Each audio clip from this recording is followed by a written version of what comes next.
Welcome to MarcusG.tv. I'm Chef Marcus Guiliano. I'm a chef on a mission. Today's mission is olive oil. And Jamie and I were recently at our son's travel baseball game this weekend. And we were over in Wappingers Falls, New York, which is near Poughkeepsie, New York. In between breaks, because you get breaks in between the games. They win one, they lose one, they got to wait for the next team to win or lose, and it's a whole tournament thing, so it's an all-day event in most cases. So you get breaks in between, so we were looking for a new cool restaurant, so we found a tapas bar over there. We're like, oh, cool. Had some really good reviews. So we went over and we had some lunch. And very disappointed when it came to the olive oil. I'm going to explain. The food was good, right, Jamie? The food was very good. The hummus platter was very good. We really liked that. Peppers.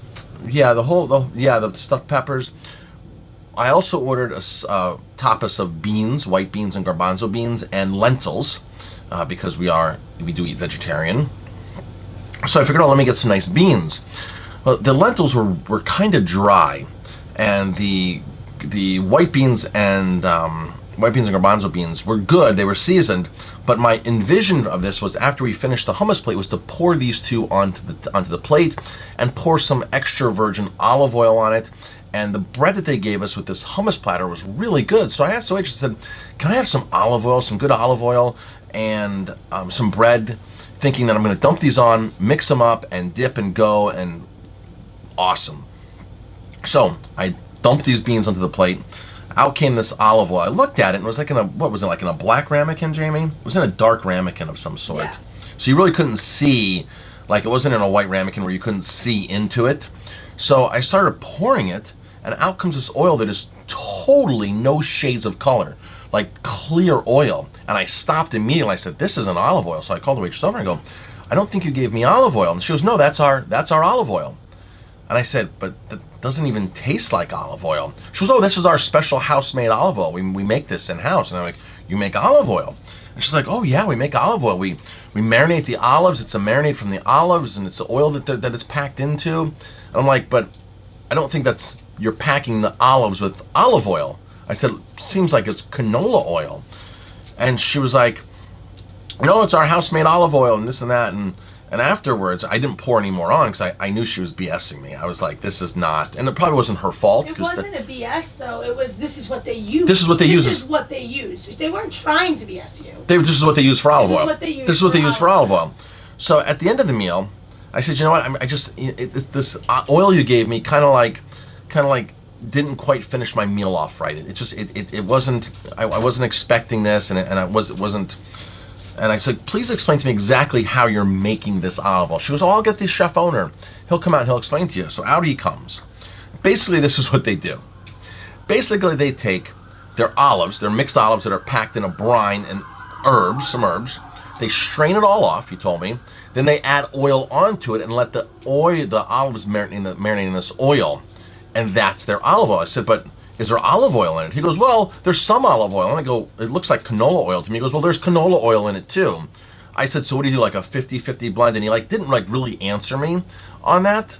He goes, well, we put some pure olive oil in there. I said, honestly, it looks like a nice robust olive oil. This is a tapas place, and I would expect you to have a nice robust olive oil to pour on the food. And he's like, well, this has been very popular for 4 years. This is the way we do it. This is the way we've been doing it for 4 years. And just because something's popular, it's just because you've been doing it for 4 years doesn't mean that's the way to go. And I think what he meant to say is this is what we've been doing for 4 years, and this is what our guests only have an option as, so they don't know any different.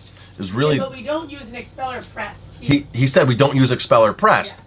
So when you consume olive oil, you only want to consume. Now, there's a lot of articles out there on not consuming olive oil and why not to consume any oil whatsoever. And there's a lot of articles out there saying, here's what's good for you in olive oil.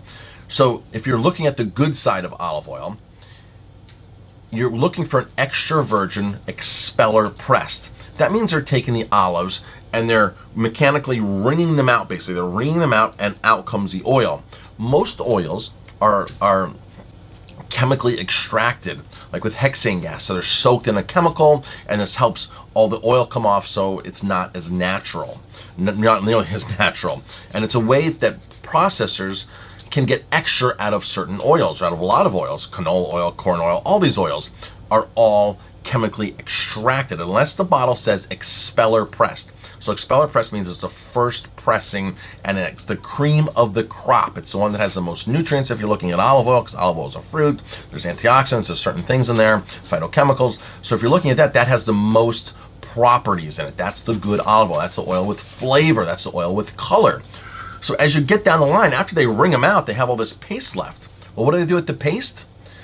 They simply use a chemical in the paste, hexane gas typically, and press and extract and chemically extract the more of the oil out of this as a cheaper grade. So when he said that we're not using expeller press in here, I said, well, then you're using like a pomace, pure olive oil. That's exactly what they were doing if they were putting olive oil in there at all to begin with. For me, it looked a little sketchy because I'm a chef and I know this is definitely a cost-cutting savings to do something like this outlandish. For me, I've never even seen something like this done before whatsoever. And not many people have probably ever even called this guy out on it. But I'm like, this is not olive oil. This just isn't. And so he was very tight-lipped and he walked away. And so basically, crude or pomace oil is obtained by treating olive pomace. The pomace, the leftover pulp of what you've already gotten out, the good stuff that's already coming out. Leftover paste with solvents and other physical treatments to the exclusion of oils obtained by re-esterification process and any mixture with oils or other kinds. And then it is further refined into refined olive pomace oil, and then once reblended with extra virgin oils to taste, known as olive pomace oil. So they do is they take this cheap inferior oil that I've read many times is not even fit for consumption, and they add some kind of higher quality oil back to it just to balance it and blend it and like maybe add a little flavor to it. I gotta tell you, this oil had no color. It was a clear shade. It's like, for me, it was like taking canola oil out. This isn't canola oil, but this is a wine, and it was clear like that, just like right out of there. And I was like, wow. So buyer beware. Chefs are up to a lot of tricky things, and when you go to a restaurant, you don't expect for them to play games like this, and it shouldn't be a difficult answer to really ask, hey, is this real olive oil, or what exactly are you doing? And like again, I said, I don't think anybody's ever called him out on this, Jamie. Do you? No, I don't think so. I think he hypes it up as this is our house-made olive oil. And as soon as people hear house-made olive oil, oh wow, they make their own olive oil here. That's great. That's wonderful. So already your mind is in this mind game of, well, it has to be good because they're making it themselves here and they're doing this. And as soon as they told me that, I'm like, house-made olive oil? Really? Like they're not back there pressing olives, making fresh olive oil. I knew that right off the bat. So shame on them. Really shame on them. Food fraud. I think that's food fraud. Chef Marcus Guiliano, thanks for watching. If you like my videos, please hit like, subscribe to my channel, and definitely pass it on.